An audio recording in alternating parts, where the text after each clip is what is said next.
Good morning, everybody. It's Episcopo Squirrel here, also known as Mage. Here to do another dab with the Mage. Are you ready? How's everyone been? I've been quite busy still. I have an exam today. I had an exam on Monday. So busy. Gonna go see a friend in the hospital later today. Oh man. I'm wearing dirty socks and haven't had a clean pair of socks to wear in like a week.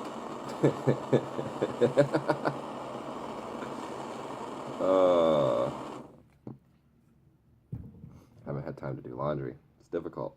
Always busy doing work, taking care of myself. Trying to take care of other people as well, helping out where I can. Regardless, cheers.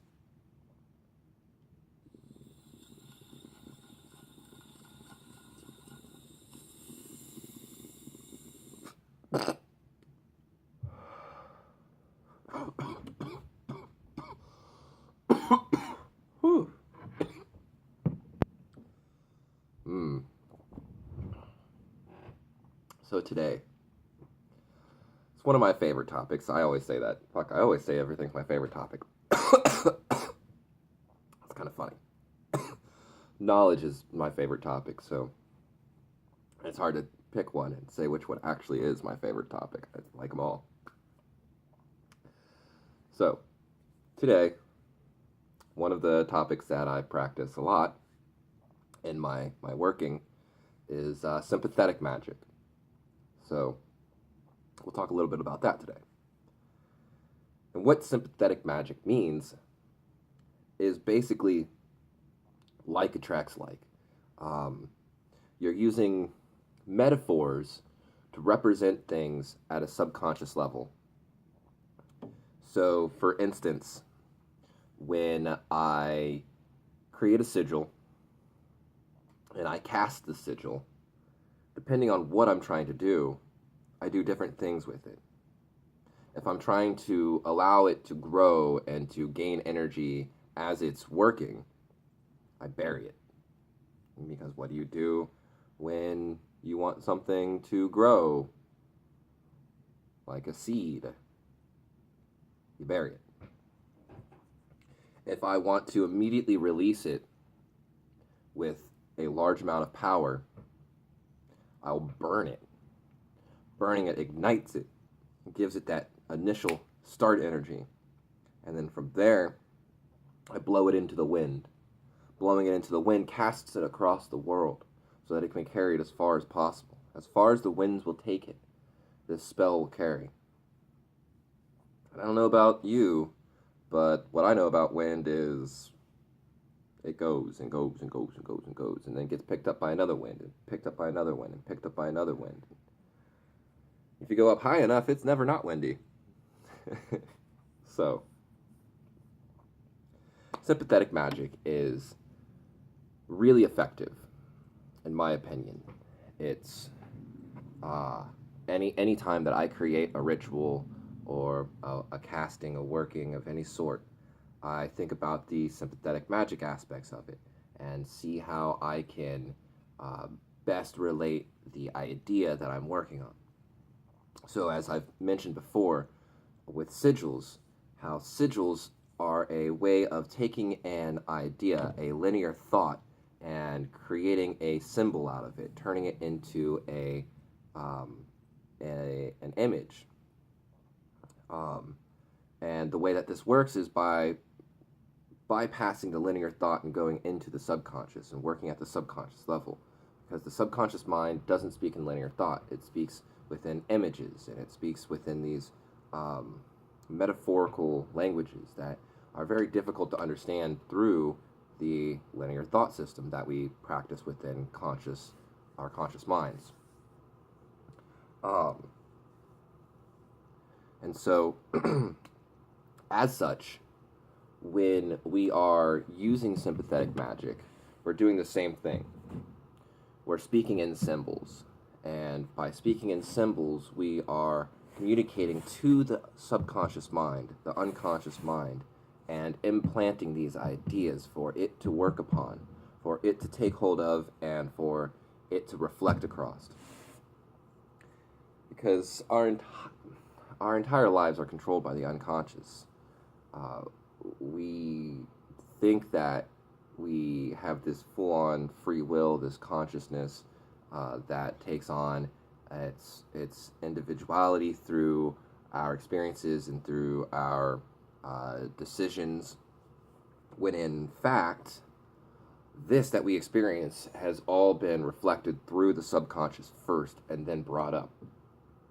And anything that we are consciously deciding, anything that we are consciously experiencing, is reflected through the subconscious before we can actually consciously make a decision. They're working in unison. It's the yin-yang, it's constantly flowing in and out of itself, changing and creating the next one. And so, by speaking in these symbols, and by speaking to the subconscious mind, we are directly planting these ideas into our mind to grow and to take hold. So, yeah,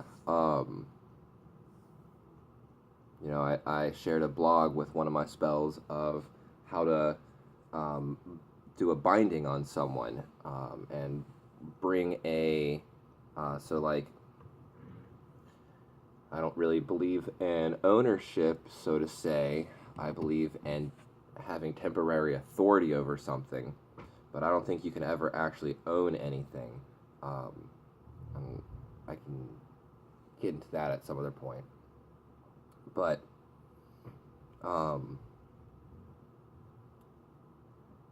basically it all belongs to the earth.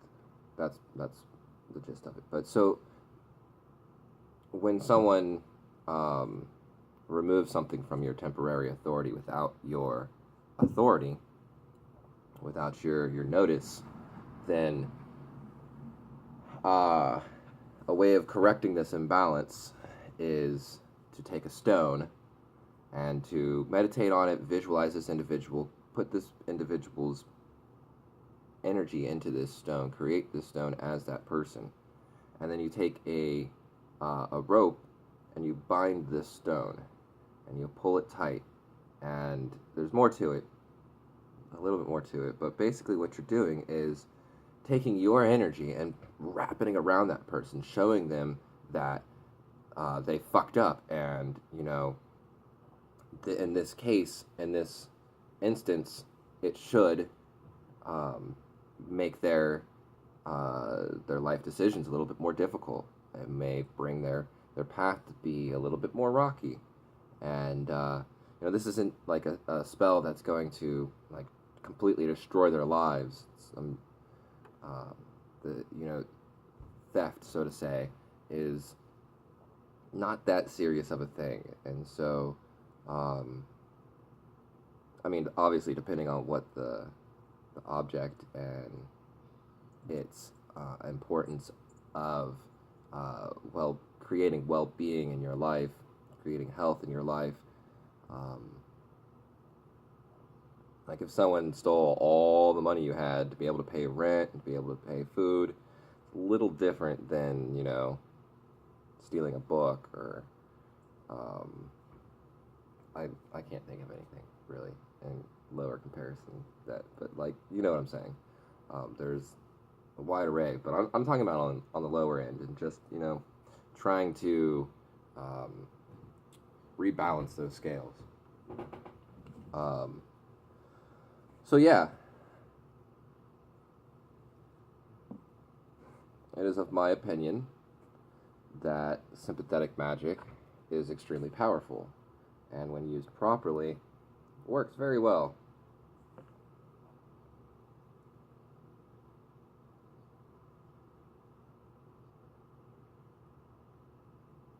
So, what are your thoughts? Have you ever used sympathetic magic? Do you agree? Do you disagree? Why do you disagree? I'm really interested. So let me know your thoughts, and I'll get back to you, all of you, as soon as possible.